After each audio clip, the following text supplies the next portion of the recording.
All right, let's talk about colorectal cancer. Now I know, it's a serious topic, but it's also a pretty amazing story of scientific progress.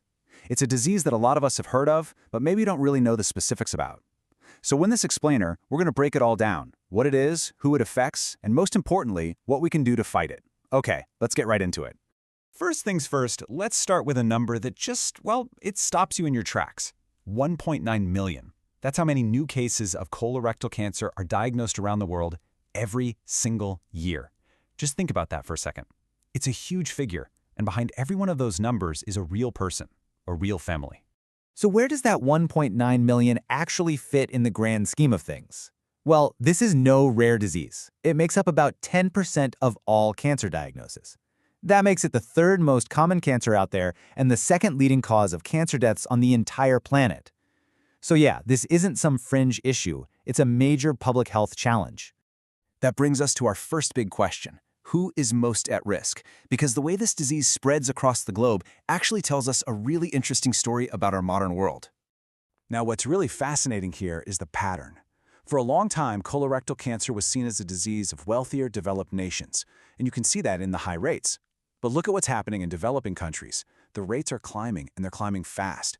Researchers think this is tied to what they call westernizing lifestyles. Big shifts in diet and how much we move our bodies. It's a global problem, and the map is changing.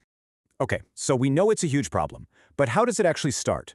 How does one perfectly normal cell in your colon decide to just go rogue? Well, it turns out there's more than one path to get there. Let's take a look at the main molecular blueprints. And this chart shows it perfectly. Think of it like two main highways that lead to colorectal cancer.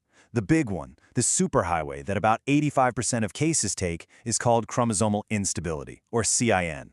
The other 15% take a different route called microsatellite instability, or MSI. There are two totally different ways for things to go wrong, and knowing the difference is absolutely critical for treatment today. So what's this main pathway, CIN? You can think of it like a problem with the cell's basic architecture. Every time a cell divides, it has to make a perfect copy of its chromosomes and pull them apart. In the CIN pathway, that whole process gets messy. You end up with cells that have too many, too few, or just plain broken chromosomes. It's large-scale genetic chaos, and it's the classic road to this type of cancer. The MSI pathway, though, is way more subtle. It's like this. Imagine your DNA has a built-in spell checker. Every time DNA gets copied, this system, called mismatch repair, goes through and fixes all the little typos. Well, in MSI cancers, that spell checker's broken. So it's not causing these huge structural disasters, but it's letting thousands